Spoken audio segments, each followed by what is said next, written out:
Part 6. I come now to the crucial and most difficult part of my narrative. All the more difficult because I cannot be quite certain of its reality. At times I feel uncomfortably sure that I was not dreaming or deluded, and it is this feeling, in view of the stupendous implications which the objective truth of my experience would raise, which impels me to make this record. My son, a trained psychologist with the fullest and most sympathetic knowledge of my whole case, shall be the primary judge of what I have to tell. First, let me outline the externals of the matter, as those at the camp know them. On the night of July 17th through 18th, after a windy day, I retired early but could not sleep.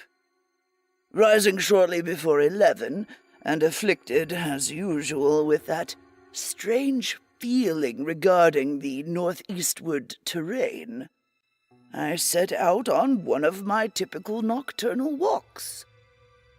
Seeing and greeting only one person, an Australian miner named Tupper, as I left our precincts.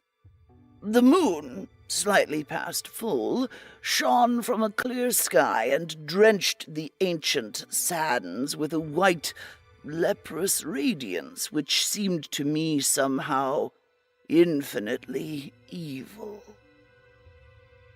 There was no longer any wind, nor did any return for nearly 5 hours, as amply attested by Tupper and others who did not sleep through the night. The Australian last saw me walking rapidly across the pallid, secret-guarding hillocks toward the northeast. About 3:30 a.m., a violent wind blew up, waking everyone in camp and felling 3 of the tents. The sky was unclouded, and the desert still blazed with that leprous moonlight. As the party saw to the tents, my absence was noted, but in view of my previous walks, this circumstance gave no one alarm. And yet as many as 3 men, all Australians, seemed to feel something sinister in the air.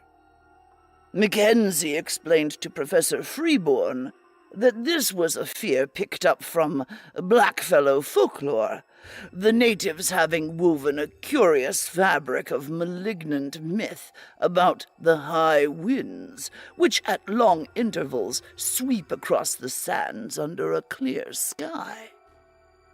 Such winds, it is whispered, blow out of the great stone huts under the ground, where terrible things have happened, and are never felt except near places where the big marked stones are scattered. Close to 4, the gale subsided as suddenly as it had begun, leaving the sandhills in new and unfamiliar shapes.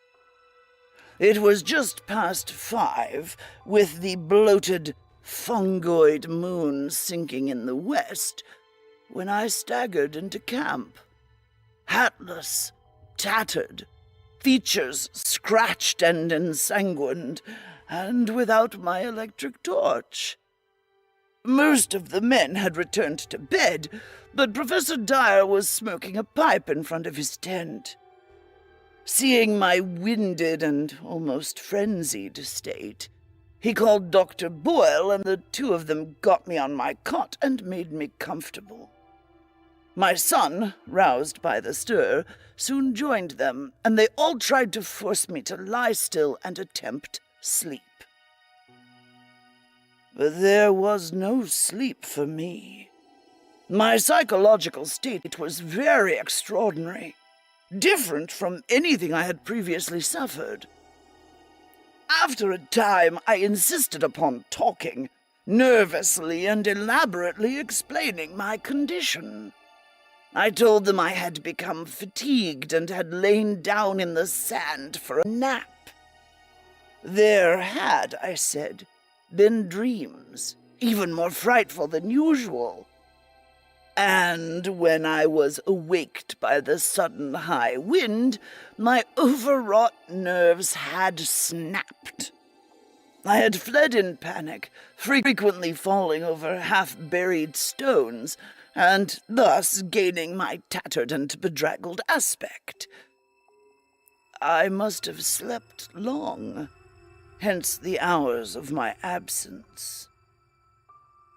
Of anything strange, either seen or experienced, I hinted absolutely nothing, exercising the greatest self-control in that respect. But I spoke of a change of mind regarding the whole work of the expedition, and earnestly urged a halt in all digging toward the northeast.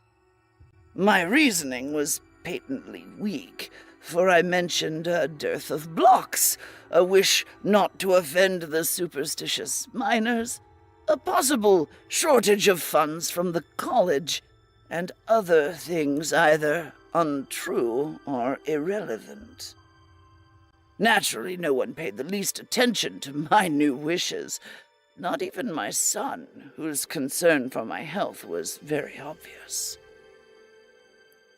The next day I was up and around the camp, but took no part in the excavations. Seeing that I could not stop the work, I decided to return home as soon as possible for the sake of my nerves, and made my son promise to fly me in the plane to Perth, 1,000 miles to the southwest, as soon as he had surveyed the region I wished let alone.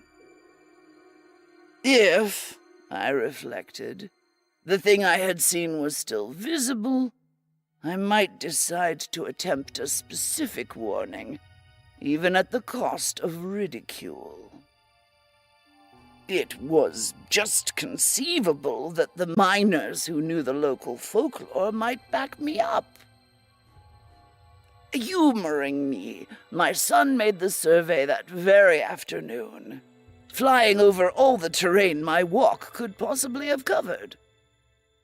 Yet, nothing of what I had found remained in sight. It was the case of the anomalous basalt block all over again. The shifting sand had wiped out every trace. For an instant, I half regretted having lost a certain awesome object in my stark fright. But now I know the loss was merciful. I can still believe my whole experience an illusion, especially if, as I devoutly hope, that hellish abyss is never found. Wingate took me to Perth July 20, though declining to abandon the expedition and return home. He stayed with me until the 25th, when the steamer for Liverpool sailed. Now, in the cabin of the Empress, I am pondering long and frantically on the entire matter, and have decided that my son, at least, must be informed. It shall rest with him whether to diffuse the matter more widely. In order to meet any eventuality, I have prepared this summary of my background, as already known in a scattered way to others, and will now tell as briefly as possible what seemed to happen during my absence from the camp that hideous night. Nerves on edge, and whipped into a kind of perverse eagerness by that inexplicable, dread-mingled, pseudo-mnemonic urge toward the northeast, I plodded on beneath the evil, burning moon. Here and there I saw, half shrouded by the sand, those primal cyclopean blocks left from nameless and forgotten eons. The incalculable age and brooding horror of this monstrous waste began to oppress me as never before, and I could not keep from thinking of my maddening dreams, of the frightful legends which lay behind them, and of the present fears of natives and miners concerning the desert and its carven stones. And yet I plodded on as if to some eldritch rendezvous, more and more assailed by bewildering fancies, compulsions, and pseudo-memories. I thought of some of the possible contours of the lines of stones, as seen by my son from the air, and wondered why they seemed at once so ominous and so familiar. Something was fumbling and rattling at the latch of my recollection, while another unknown force sought to keep the portal barred. The night was windless, and the pallid sand curved upward and downward like frozen waves of the sea. I had no goal, but somehow plowed along as if with fate-bound assurance. My dreams welled up into the waking world, so that each sand-embedded megalith seemed part of endless rooms and corridors of pre-human masonry, carved and hieroglyphed with symbols that I knew too well from years of custom as a captive mind of the great race. At moments I fancied I saw those omniscient conical horrors moving about at their accustomed tasks, and I feared to look down, lest I find myself one with them in aspect. Yet all the while I saw the sand-covered blocks as well as the rooms and corridors, the evil burning moon as well as the lamps of luminous crystal, the endless desert as well as the waving ferns and cycads beyond the windows. I was awake and dreaming at the same time. I do not know how long or how far, or indeed in just what direction, I had walked when I first spied the heap of blocks bared by the day's wind. It was the largest group in one place that I had so far seen, and so sharply did it impress me that the visions of fabulous eons faded suddenly away. Again, there were only the desert and the evil moon and the shard of an unguessed past. I drew close and paused, and cast the added light of my electric torch over the tumbled pile. A hillock had blown away, leaving a low, irregularly round mass of megaliths and smaller fragments, some 40 feet across and from 2 to 8 feet high.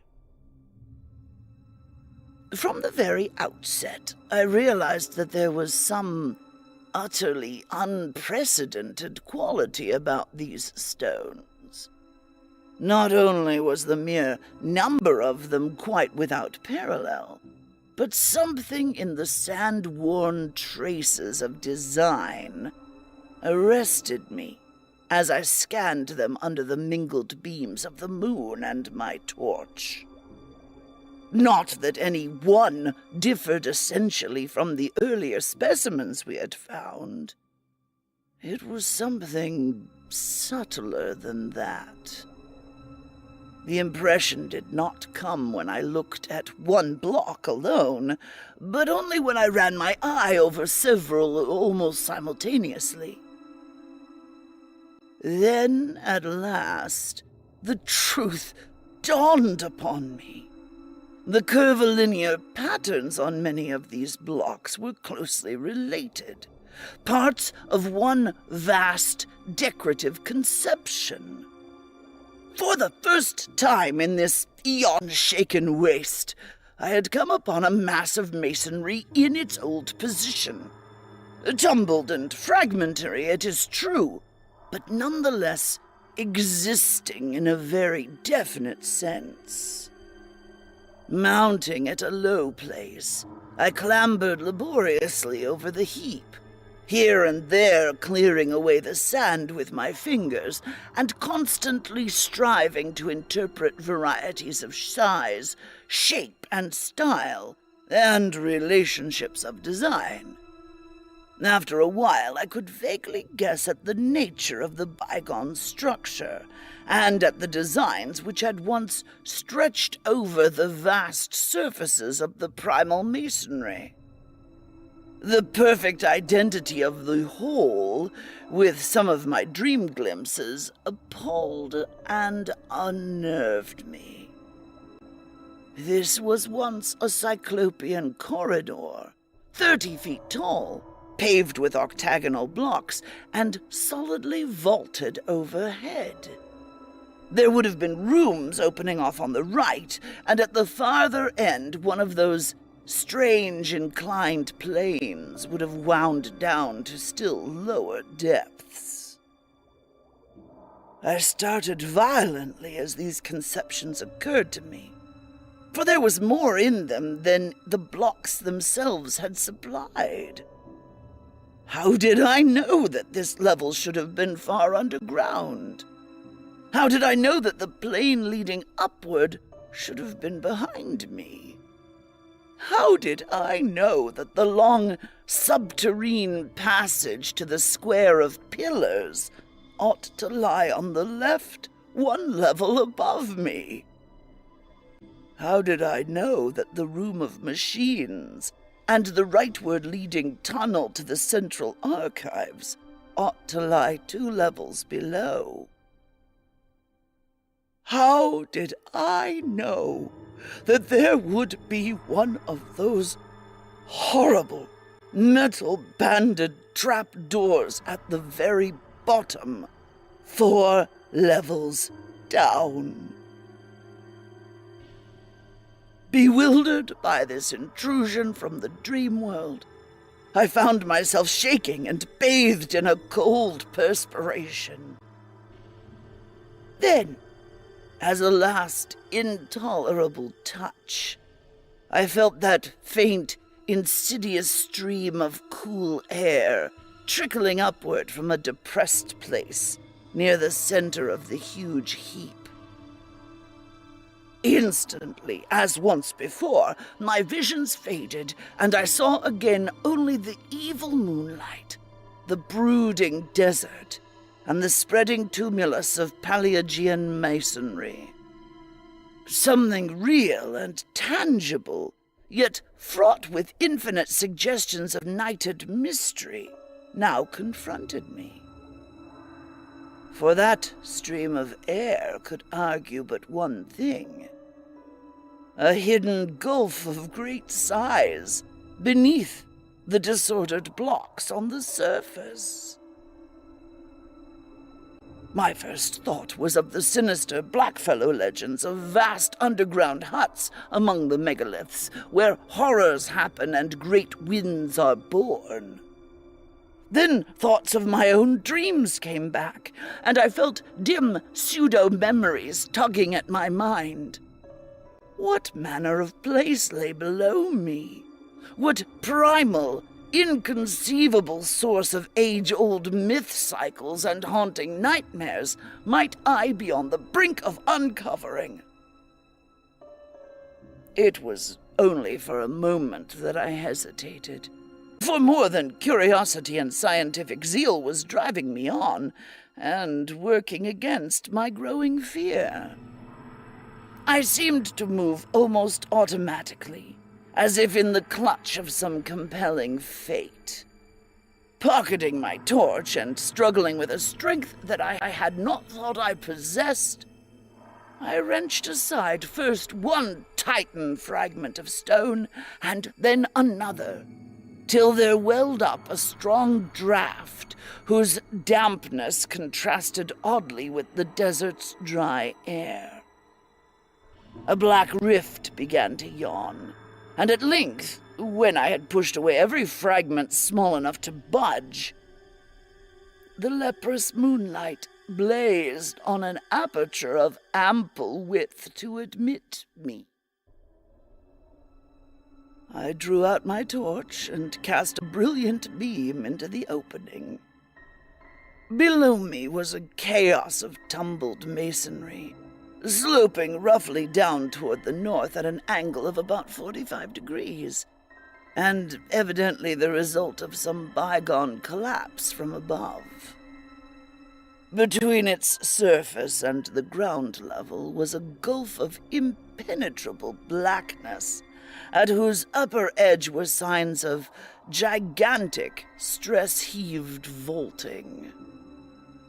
At this point, it appeared, the desert's sands lay directly upon a floor of some titan structure of Earth's youth.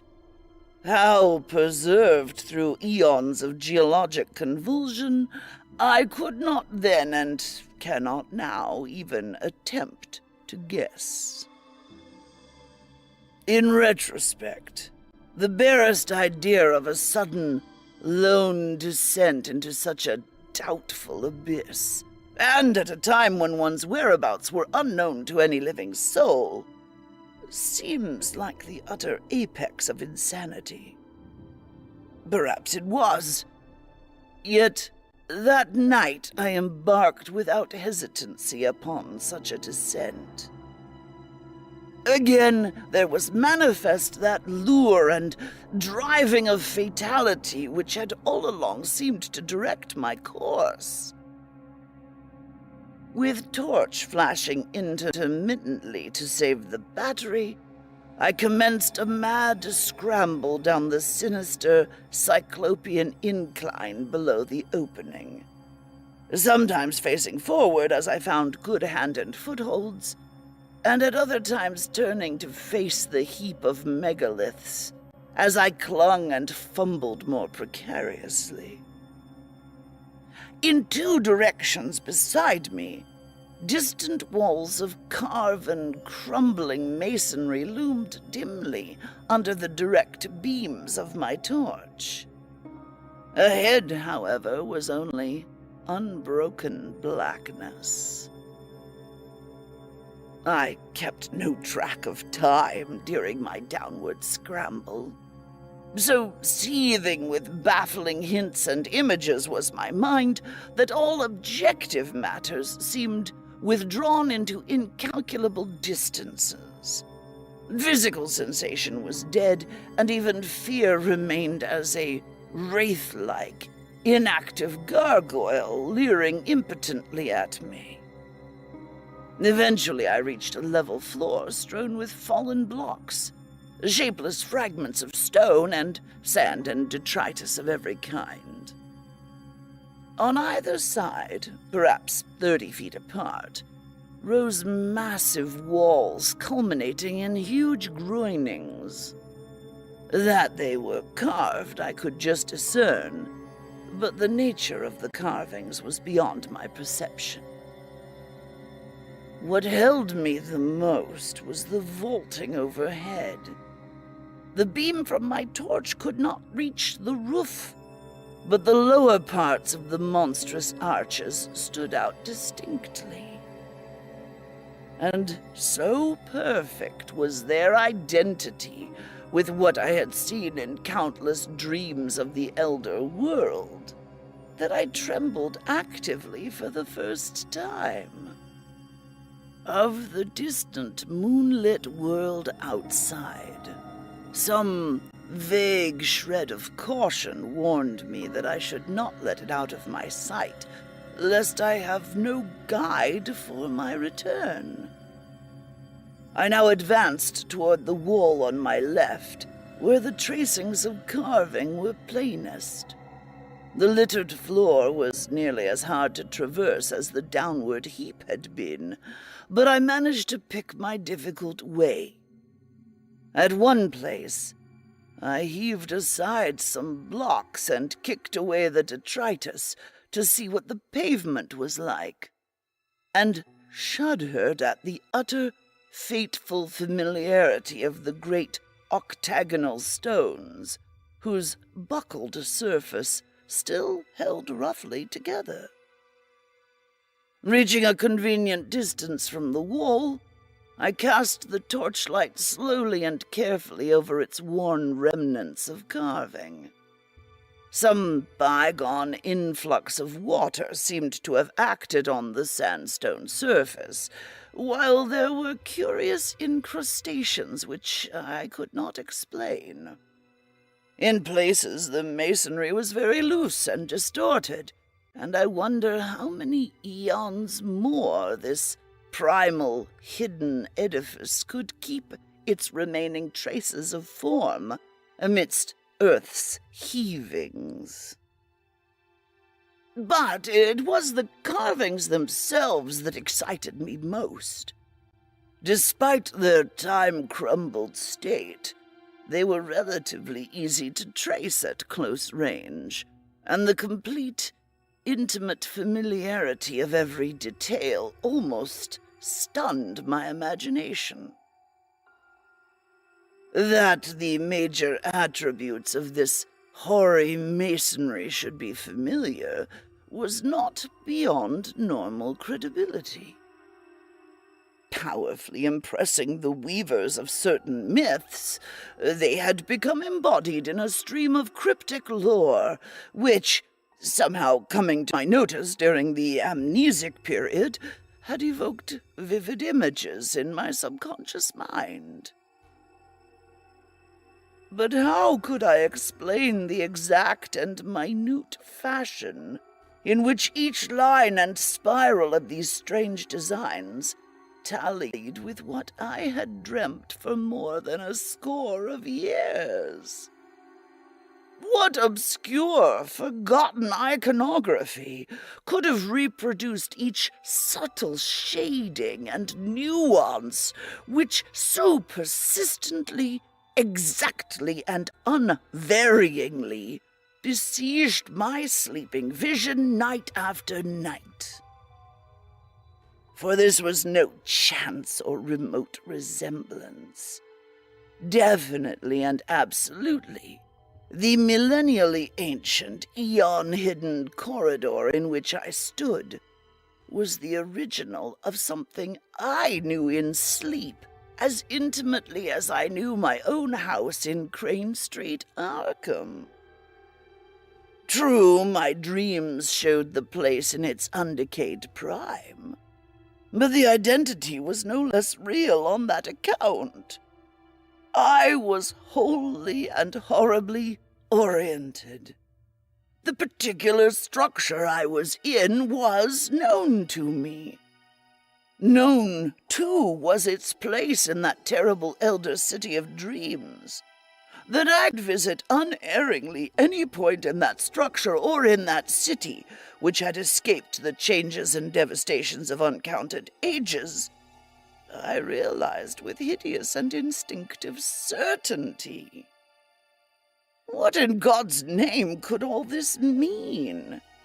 How had I come to know what I knew? And what awful reality could lie behind those antique tales of the beings who had dwelt in this labyrinth of primordial stone?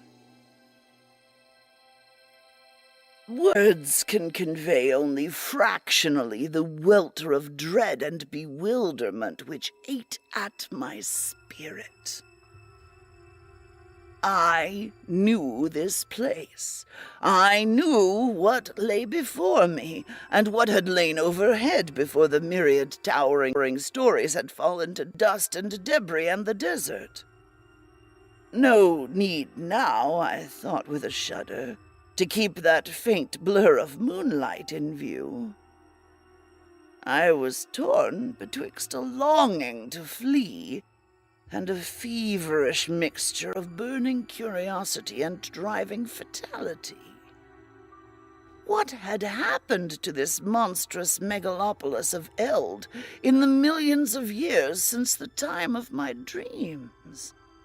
Of the subterranean mazes which had underlain the city and linked all its Titan towers, how much had still survived the writhings of Earth's crust? Had I come upon a whole buried world of unholy archaism? Could I still find the house of the writing master? And the tower where Sgah, a captive mind from the star-headed vegetable carnivores of Antarctica, had chiseled certain pictures on the blank spaces of the walls?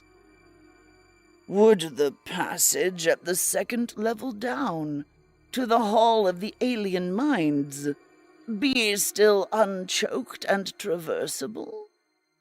In that hall, the captive mind of an incredible entity, a half-plastic denizen of the hollow interior of an unknown trans-Plutonian planet 18 million years in the future, had kept a certain thing which it had modeled from clay.